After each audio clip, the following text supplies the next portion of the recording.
चुनाव में बीजेपी की हार हो गई है। इस पर बात करने के लिए हमारे साथ बीजेपी के वरिष्ठ नेता प्रेमचंद पटेल हैं। आइए उनसे बात करते हैं। सर, क्या कारण था, किन कारणों से जो है आप लोग बोचहा जो सीट थी वो हार गए? देखिए, बोचहा में पहली बार भारतीय जनता पार्टी लड़ी। आज तक भारतीय जनता पार्टी नहीं लड़ती थी, हमारा सहयोगी दल लड़ता था। हमारा जो कमल फूल है सिंबल, उस सिंबल को हम लोगों तक पहुंचाने में या लोगों को समझाने में अब तक आते नहीं थी, तो हम विफल रहे हैं। और मुझे लगता है कि ये उपचुनाव होता है, जो सरकार बनना बिगड़ना इस उपचुनाव से नहीं होता है। कई सारे उपचुनाव हम हारते रहे हैं, आम चुनाव जीतते रहे हैं। हम उसकी समीक्षा करेंगे कि हम लोगों को समझाने में या हम अपने सिंबल को, पार्टी को सही तरीके से बोचहा में स्थापित करने में विफल रहे हैं। इस बात को मैं मानता हूं। हमारे लिए सचेत होने की आवश्यकता है, सावधान होने की आवश्यकता है। आगे हम जो है से अपने पार्टी को वहां सही तरीके से, सही रूप में हम स्थापित करेंगे और फिर हम इसके बाद जो है से आगे चुनाव जीतेंगे। हम लोग संघर्ष वाले जीव हैं, संघर्ष करते रहे। कई सारे जो है से हार जीत हम लोगों ने देखा है, तो हो सकता है स्थानीय कारण भी बहुत सारे होते हैं। उन स्थानीय कारणों को हम निकालेंगे कि क्या कारण रहा है, किस कारण से, कौन सा समीकरण जो हमारे पक्ष में नहीं रहा है, उन समीकरणों को हम ठीक करेंगे। सर, मुकेश साहनी का जिस तरह से आप लोग से अलग कर दिया आप लोगों ने, उसके बाद जो क्या मुकेश साहनी फैक्टर भी क्या मुझे बोचहा में कुछ काम? कोई फैक्टर नहीं था मुकेश साहनी। मुकेश साहनी के वजूद को हमने बनाया।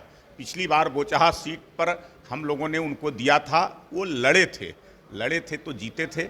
उसमें मुकेश साहनी का कोई योगदान नहीं था, उसमें एनडीए का योगदान था। नीतीश कुमार के नेतृत्व में चुनाव लड़ा जा रहा था, उसमें प्रधानमंत्री भी एक चेहरा नरेंद्र मोदी थे।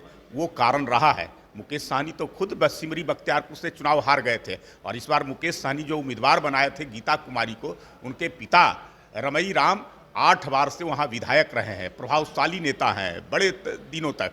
तो जो भी वोट आया है वो मुकेश साहनी का वोट नहीं है, वो रमई राम का वोट है। उसके कारण उनको वोट आया है और इसलिए जो ऐसे है।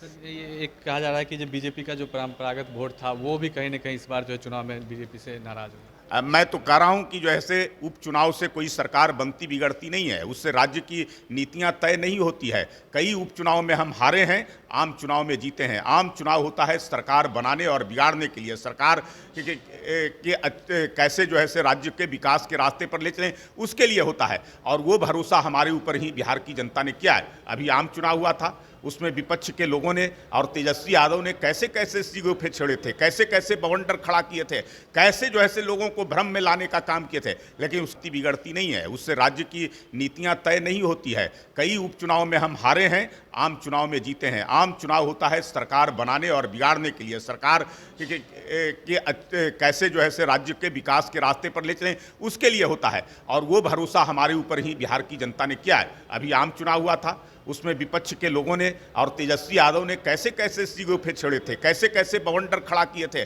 कैसे जो ऐसे लोगों को भ्रम में लाने का काम किए थे। लेकिन उसके बावजूद उनके ऊपर किसी ने विश्वास बिहार की जनता ने नहीं किया, आगे भी नहीं करेंगे। जब भी कोई आम चुनाव होगा, चाहे लोकसभा का हो, विधानसभा का, भरोसा हमारे ऊपर है, हमारे ऊपर भी ही लोगों का रहेगा। ये थे हमारे साथ बीजेपी के प्रवक्ता प्रेमचंद पटेल जी, जिनका कहना था कि जो ये उपचुनाव था और उपचुनाव जो है वो उससे सरकार बनती न बिगड़ती है और जो चुनाव होंगे उसमें जो है बीजेपी के साथ वहाँ की जो जनता है वो साथ देगी। हालांकि आपको बता दें कि जिस तरह से बीजेपी जो है बोचहा सीट हार गई है, उसके बाद जो है कई जातीय समीकरण की भी बात है, उसको लेकर भी जो इन्होंने कहा कि जो बीजेपी है सभी समीकरणों की जो है वो जो समीक्षा करेगी। कैमरा राजेश के साथ शक्ति न्यूज़।